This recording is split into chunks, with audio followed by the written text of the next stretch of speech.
Bien, abordaremos ahora el tratamiento de la unidad 11 referida al juicio penal común.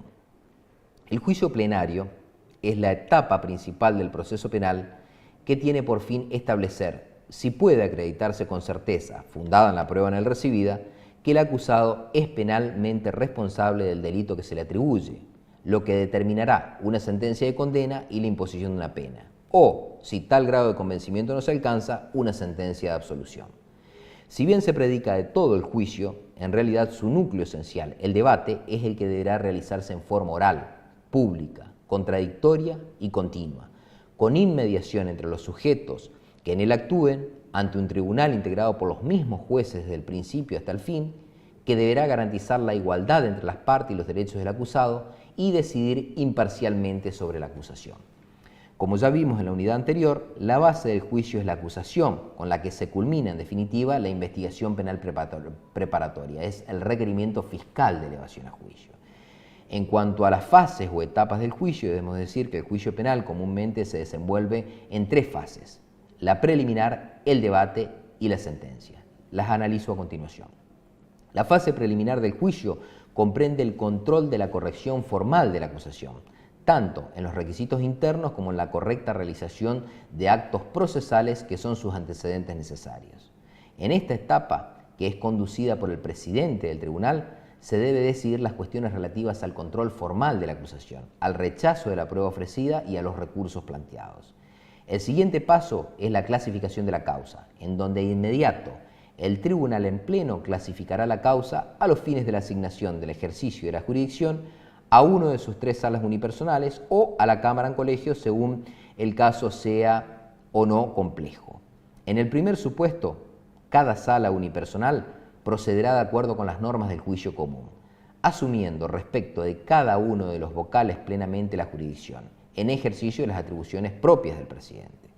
Acto seguido se notificará la clasificación efectuada al Ministerio Público Fiscal, al querellante y a la defensa del imputado. Esta última deberá expresar su conformidad u oposición al ejercicio unipersonal de la jurisdicción, y si existiere oposición, la integración colegiada será obligatoria. Luego de ello se procederá a la citación a juicio. Integrado este tribunal, se citará a las partes para que hagan planteo tanto al fiscal, a las partes defensores, a los fines de que en el término común de 10 días comparezcan a juicio, examinen las actuaciones, los documentos y cosas secuestradas e interpongan las recusaciones que estimen pertinentes.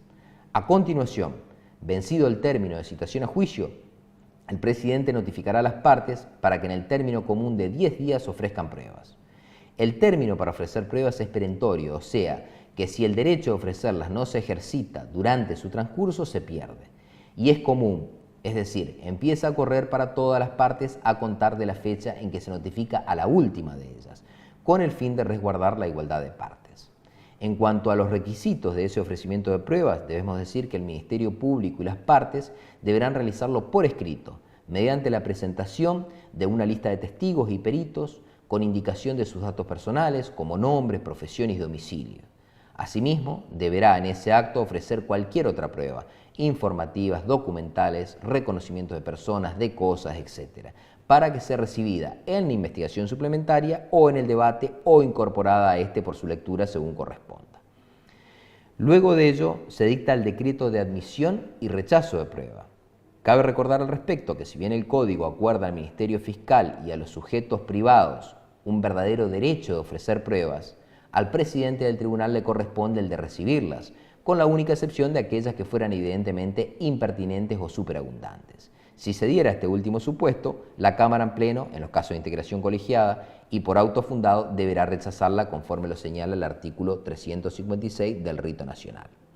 Se prevé también en esta instancia la posibilidad de implementar instrucción suplementaria o investigación suplementaria, que tiende fundamentalmente a la recepción de pruebas que no podrán ser recibidas en el debate.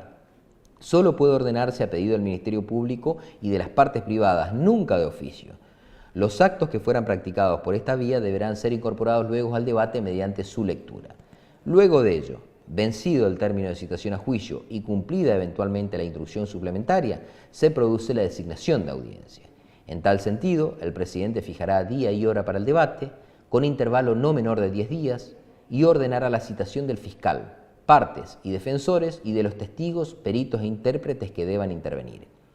Y allí ingresamos en el análisis del debate, que es el núcleo central del juicio, que se lleva a cabo en forma oral, pública, continua y contradictoria, y con la presencia conjunta y permanente de los integrantes del tribunal, el fiscal, el imputado, su defensor y las demás partes, haciendo realidad así las reglas de la inmediación y de la identidad física del juez. El debate se debe desarrollar con observancia de ciertos caracteres que se analizan a continuación. En primer lugar, la oralidad. La oralidad implica que toda la actividad procesal del debate, es decir, la producción de las pruebas, las instancias y alegaciones de las partes y las decisiones de mero trámite del tribunal, se cumplirán de viva voz. En segundo lugar, la publicidad. La publicidad es regulada como la posibilidad de que cualquier persona pueda presenciar el desarrollo total del debate y conocer luego los fundamentos de la sentencia. En tercer lugar, el requisito es la continuidad, entendida como la concentración temporal o unidad del debate, y requiere la mayor aproximación temporal posible entre los momentos en que se plantean las hipótesis de la acusación y de la defensa. Se recibe la prueba, se argumenta sobre su resultado y se dicta la sentencia. De allí que el Código exige que el debate se desarrolle durante todas las audiencias consecutivas que sean necesarias para su terminación. En quinto lugar, tenemos la inmediación como principio básico de lo que es el debate. La inmediación es el contacto personal, directo y permanente del tribunal, las partes y defensores entre sí y con el imputado y los órganos de prueba. En cuanto al principio, en sexto lugar, de identidad física de los jueces, debemos decir que este principio exige que el mismo tribunal que inició el debate, escuchó la acusación y la defensa material del acusado, recibió las pruebas y escuchó las razones de las partes, sea quien inmediatamente después pase de la sala de audiencias a la sala de deliberaciones para dictar allí la sentencia y luego retomar para darla a conocer en público. En cuanto a los actos y elementos necesarios que integran el debate, tenemos la apertura, en primer lugar, con la lectura de la acusación. El debate se abre por la declaración del presidente, luego de verificada la presencia de todos los que deben intervenir en él. Simultáneamente a la declaración de apertura, se ordenará la lectura a viva voz de la acusación contenida en el requerimiento fiscal de remisión a juicio, previa advertencia formulada al imputado para que esté atento a lo que va a oír. De tal modo, el imputado será inicialmente intimado públicamente del hecho que se le atribuye, de las pruebas que existen en su contra y de las razones en las que se basó el fiscal acusador. En cuanto a la dirección del debate y lo que es el poder de disciplina y policía, debemos decir que tanto la dirección del debate como el poder de policía se acuerdan al presidente del tribunal o vocal unipersonal en caso de las salas unipersonales. En cuanto a la asistencia y representación del imputado en el debate, debemos decir que por respeto a su dignidad personal, se dispone que el imputado asistirá a la audiencia libre en su persona, o sea, sin ataduras que impidan o limiten sus movimientos físicos. Estrechamente vinculados con esa asistencia necesaria del imputado, debo referirme a la postergación del debate por inasistencia del imputado.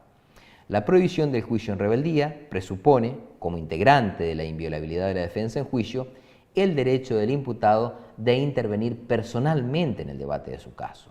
Consecuentemente, se impide que se comience o prosiga el debate en casos de rebeldía del acusado, sea por su fuga si se encontraba detenido, o por su no comparecencia al inicio del debate o a alguna de las audiencias. En tales casos, será declarado rebelde y el inicio o continuación del debate será postergado hasta que el mismo sea habido.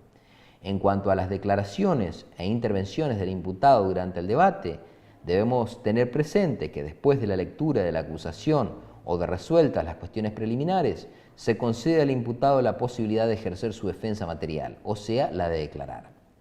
Así, el presidente le hará conocer que se va a proceder en tal sentido, a la vez que le advertirá que puede declarar o abstenerse de hacerlo, sin que su abstención implique una presunción de culpabilidad que pueda hacerse valer en su contra, y que el debate proseguirá aunque no declare y que igualmente se dictará sentencia. Si el imputado manifestare su voluntad de prestar declaración sobre el hecho del que ha sido acusado, el presidente la recibirá y, culminada la exposición, autorizará al fiscal, las partes y los defensores a realizarle preguntas. Luego el presidente y los vocales podrán también formular preguntas, las cuales solo podrán tender a la mejor comprensión de la declaración del imputado. En caso de negativa del imputado a declarar, o si el mismo incurriera en contradicciones sustanciales, no de simple detalle, con otras declaraciones válidamente recibidas durante la investigación preparatoria, se autoriza que éstas sean incorporadas al debate mediante su lectura, pudiendo ser valoradas luego en la sentencia. En caso de negativa de declarar del imputado, no podrá formulársele luego en el curso del debate pregunta alguna, pero sí podrá el mismo hacer todas las declaraciones que considere oportunas del modo y con los límites previstos para el caso de que no se hubiera abstenido. Además, durante el desarrollo del debate, el imputado podrá hacer todas las declaraciones que considere oportunas siempre que se refieran a su defensa, es el único requisito. Luego de recibida declaración el imputado o otorgada la posibilidad al mismo de declarar, en caso de que se abstenga de hacerlo, se procederá a la recepción de la prueba ofrecida. El presidente procederá a la recepción de la prueba siguiendo el orden siguiente, que se establece de modo tentativo, pues puede ser alterado cuando aquel lo considere necesario. En primer lugar, las periciales. El presidente hará leer en el debate la parte sustancial, por secretaría se ordena la lectura, del dictamen escrito presentado oportunamente por los peritos, conforme al artículo 392 del rito. En cualquier caso, los peritos presentes en el debate podrán ser interrogados sobre su desempeño pericial. En segundo lugar vienen las testimoniales. El examen individual, uno tras otro, y deberá ser individual de cada uno de los testigos, uno tras otros, y estará inicialmente a cargo del presidente, quien lo hará en el orden que estime más adecuado para un coherente y provechoso desarrollo del debate. Pero siempre deberá comenzar con la víctima, cuya deposición, en definitiva, contiene la tesis acusatoria sobre cuya confirmación o refutación tratarán generalmente los restantes testimonios. Luego de ello, en ese orden en que se deben producir las pruebas, tenemos el careo. La única posibilidad de declaración conjunta de dos o más testigos se produciría si ellos, en declaraciones individuales anteriores, hayan discrepado acerca de hechos o circunstancias importantes. El acto tendrá en tal caso el propósito de llamarles la atención sobre las discrepancias a fin de que se reconvengan o traten de ponerse de acuerdo respecto de sus dichos. Luego de ellos, en el debate, se incorporan los elementos de convicción. Se prevé así imperativamente que en el curso de las declaraciones de imputado, testigos o peritos se les exhiban a los mismos aquellos elementos de convicción que fueran pruebas ya incorporadas en la causa para el reconocimiento por parte de esas personas que declaran. Luego del reconocimiento, se les invitará a declarar lo que consideren pertinente sobre esos elementos y podrán formulárseles las preguntas autorizadas respecto de los mismos. Por ejemplo, pensemos en un homicidio, el caso de una exhibición de un arma a un testigo que dice haber visto el homicidio, por ejemplo. Concluida la recepción de pruebas, se ingresa en lo que se conoce como discusión final, es decir, la formulación de los alegatos por parte del actor civil, del fiscal, del querellante, de los defensores del imputado, del demandado civil y del asegurador citado en garantía, siempre siguiendo ese orden. Estos serán los protagonistas. El presidente, en uso de sus atribuciones de dirección del debate, solo moderará la discusión, impidiendo derivaciones impertinentes, sin coartar por esto el ejercicio de la acusación y la libertad de defensa. Este es un momento imprescindible para la vigencia efectiva del principio del contradictorio. Cada uno de los intervinientes procurará demostrar, valorándolas, que las pruebas recibidas en el debate acuerdan suficiente fundamento a la pretensión que han ejercido o a la falta de fundamento de las pretensiones contrarias, según sean sus respectivas posiciones. Luego, formularán sus conclusiones, es decir, sus concretos requerimientos de que el tribunal sentencie de acuerdo a sus respectivas pretensiones. Los alegatos deben ser realizados oralmente, no pueden ser leídos. Concluidos los alegatos, se autoriza solo al Ministerio Fiscal y al defensor del imputado, no a las partes civiles, tampoco al querellante, el ejercicio del derecho de réplica. La réplica deberá limitarse a la refutación de los argumentos adversarios que antes no hubieran sido discutidos. En cualquier caso, corresponderá al defensor la última palabra, la contrarréplica. Luego de ello, se le concede al imputado el derecho a la última palabra, lo que por lo general funciona como una simple formalidad, sobre todo cuando los tribunales reducen la pregunta a si tiene algo más que agregar o quiere decir algo que no se haya dicho durante el juicio. Desde luego que en esta oportunidad el acusado podrá agregar cuanto crea conveniente en su defensa.